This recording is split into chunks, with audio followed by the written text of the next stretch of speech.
Hi, everybody. It's Miss Kirshner. I'm here to read some more of our wonder novel. I'm going to start on page 54. The chapter is called 1 to 10. Mom always had this habit of asking me how something felt on a scale of 1 to 10. It started after I had my jaw surgery, when I couldn't talk because my mouth was wired shut. They had taken a piece of bone from my hip bone to insert into my chin to make it look more normal, so I was hurting in a lot of different places. Mom would point to one of my bandages, and I would hold up my fingers to show her how much it was hurting. 1 meant a little bit. 10 meant so much. Then she would tell the doctor when he made his rounds what needed adjusting or things like that. Mom got very good at reading my mind sometimes. After that, we got into the habit of doing the 1 to 10 scale for anything that hurt. Like if I just had a plain old sore throat, she'd ask 1 to 10, and I'd say 3 or whatever it was. When school was over, I went outside to meet Mom, who was waiting for me at the front entrance like all of the other parents or babysitters. The first thing she said after hugging me was, "So how was it? 1 to 10?" 5, I said, shrugging, which I could tell totally surprised her. "Wow," she said quietly, "that's even better than I'd hoped for." "Are we picking Via up?" "Miranda's mother is picking her up today. Do you want me to carry your backpack, sweetness?" We had started walking through the crowd of kids and parents, most of whom were noticing me, secretly pointing me out to each other. "I'm fine," I said. "It looks too heavy, Augie." She started to take it from me. "Mom," I said, pulling my backpack away from her. I walked in front of her through the crowd. "See you tomorrow, August." It was Summer. She was walking in the opposite direction. "Bye, Summer," I said, waving at her. As soon as we crossed the street and were away from the crowd, Mom said, "Who was that, Augie?" "Summer." "Is she in your class?" "I have lots of classes." "Is she in any of your classes?" Mom said. "I don't know." Mom waited for me to say something else, but I just didn't feel like talking. "So it went okay," said Mom. I could tell she had a million questions she wanted to ask me. "Everyone was nice? Did you like your teachers?" "Yeah." "How about those kids you met last week? Were they nice?" "Fine, fine. Jack hung out with me a lot." "That's so great, sweetie. What about that boy Julian?" I thought about that Darth Sidious comment. By now, it felt like that happened 100 years ago. "He was okay," I said. "And the blonde girl, what was her name?" "Charlotte." "Mom, I said everyone was nice already." "Okay," Mom answered. I honestly don't know why I was kind of mad at Mom, but I was. We crossed Amesfort Avenue, and she didn't say anything else until we turned on our block. "So," Mom said, "how did you meet Summer if she wasn't in any of your classes?" "We sat together at lunch," I said. I had started kicking a rock between my feet like it was a soccer ball, chasing it back and forth across the sidewalk. "She seems very nice." "Yeah, she is." "She's very pretty," Mom said. "Yeah, I know," I answered. "We're kind of like Beauty and the Beast." I didn't wait to see Mom's reaction. I just started running down the sidewalk after the rock, which I had kicked as hard as I could in front of me. All right, next chapter is called Padawan. That night, I cut off the little braid on the back of my head. Dad noticed first. "Oh, good," he said. "I never liked that thing." Via couldn't believe I had cut it off. "That took you years to grow," she said, almost like she was angry. "Why did you cut it off?" "I don't know," I answered. "Did someone make fun of it?" "No." "Did you tell Christopher you were cutting it off?" "We're not even friends anymore." "That's not true," she said. "I can't believe you would just cut it off like that," she added snottily, and then practically slammed my bedroom door shut as she left the room. I was snuggling with Daisy on my bed when Dad came to tuck me in later. He scooched Daisy over gently and lay down next to me on the blanket. "So, Augie Doggy," he said, "it was really an okay day?" He got that from an old cartoon about a dachshund named Augie Doggy, by the way. He had bought it for me on eBay when I was about 4, and we watched it a lot for a while, especially in the hospital. He would call me Augie Doggy, and I would call him Dear Old Dad, like the puppy called the Dachshund Dad on the show. "Yeah, it was totally okay," I said, nodding. "You've been quiet all night long." "I guess I'm tired." "It was a long day, huh?" I nodded. "But it was really okay?" I nodded again. He didn't say anything, so after a few seconds I said, "It was better than okay, actually." "That's great to hear, Augie," he said quietly, kissing my forehead. "So it looks like it was a good call Mom made, you going to school." "Yeah, but I could stop going if I wanted to, right?" That was the deal, yes, he answered.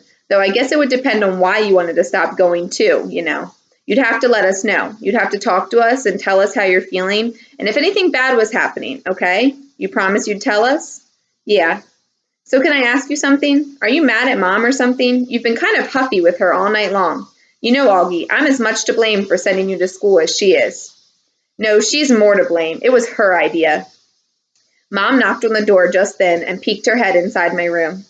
Just wanted to say goodnight, she said. She looked kind of shy for a second. Hi, Mama, Dad said, picking up my hand and waving it at her. I heard you cut off your braid, Mom said to me, sitting down at the edge of the bed next to Daisy. It's not a big deal, I answered quickly. I didn't say it was, said Mom. Why don't you put Augie to bed tonight, Dad said to Mom, getting up. I've got some work to do anyway. Good night, my son. That was another part of our Augie doggy routine, though I wasn't in the mood to say, good night, dear old Dad. I'm so proud of you, said Dad, and then he got up out of the bed. Mom and Dad had always taken turns putting me to bed. I know it was a little babyish of me to still need them to do that, but that was just how it was with us. Will you check in on Via? Mom said to Dad as she lay down next to me. He stopped by the door and turned around. What's wrong with Via? Nothing, said Mom, shrugging. At least that's what she would tell me. But first day of high school and all that. Said Dad.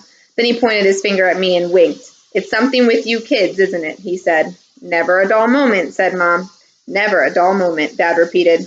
Good night, guys. As soon as he closed the door, Mom pulled out the book she'd been reading to me for the last couple of weeks. I was relieved because I was really afraid she'd want to talk, and I just didn't feel like doing that. But Mom didn't seem to want to talk either. She just flipped through the pages until she got to where we had left off. We were halfway through The Hobbit. Stop, stop, shouted Thorin, said Mom, reading aloud. But it was too late. The excited dwarves had wasted their last arrows, and now the bows that Borin had given them were useless. They were a gloomy party that night, and the gloom gathered still deeper on them in the following days.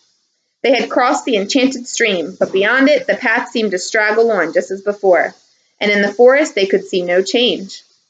I'm not sure why, but all of a sudden I started to cry. Mom put the book down and wrapped her arms around me. She didn't seem surprised that I was crying.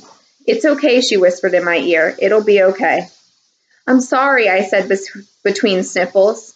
Shh, she said, wiping my tears with the back of her hand. You have nothing to be sorry about. Why do I have to be so ugly, Mommy? I whispered. No, baby, you're not. I know I am. She kissed me all over my face. She kissed my eyes that came down too far. She kissed my cheeks that looked punched in. She kissed my tortoise mouth. She said soft words that I know were meant to help me, but words can't change my face. All right, I'm going to read one more chapter. It's called Wake Me Up When September Ends.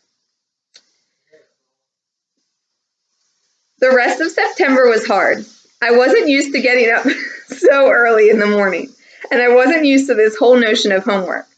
And I got my first quiz at the end of the month. I never got quizzes when Mom homeschooled me. I also didn't like how I had no free time anymore. Before I was able to play whenever I wanted to, but now it felt like I always had stuff to do for school. And being at school was awful in the beginning. Every new class I had was like a new chance for kids to not stare at me. They would sneak peeks at me from behind their notebooks or when they thought I wasn't looking. They would take the longest way around me to avoid bumping into me in any way, like I had some germ they could catch, like my face was contagious. In the hallways, which were always crowded, my face would always surprise some unsuspecting kid who maybe hadn't heard about me. The kid would make the sound you make when you hold your breath before going underwater, a little sound. This happened maybe 4 or 5 times a day for the first few weeks. On the stairs, in front of the lockers, in the library. 500 kids in a school. Eventually, every one of them was going to see my face at some point. And I knew after the first couple of days that word had gotten around about me, because every once in a while I'd catch a kid elbowing his friend as they passed me, or talking behind their hands as I walked by them. I can only imagine what they were saying about me. Actually, I prefer not to even try to imagine it. I'm not saying they were doing any of these things in a mean way. By the way, not once did any kid laugh or make noises or do anything like that. They were just being normal, dumb kids. I know that. I kind of wanted to tell them that. Like, it's okay. I know I'm weird looking. Take a look. I don't bite. Hey, the truth is, if a Wookiee started going to school all of a sudden, I'd be curious. I'd probably stare a bit too. And if I was walking with Jack or Summer, I'd probably whisper to them, "Hey, there's a Wookiee." And if the Wookiee caught me saying that, he'd know I wasn't trying to be mean. I was just pointing out the fact that he is a Wookiee. It took about 1 week for the kids in my class to get used to my face. These were the kids I'd see every day in all my classes. It took about 2 weeks for the rest of the kids in my grade to get used to my face. These were the kids I'd see in the cafeteria, at yard time, PE, music, library, computer class. It took about a month for the rest of the kids in the entire school to get used to it. These were the kids in all the other grades. They were big kids, some of them. Some of them had crazy haircuts. Some of them had earrings in their noses. Some of them had pimples. None of them looked like me. All right, guys, that's it for tonight. Stay tuned because Miss Des is going to be continuing on with the next couple chapters.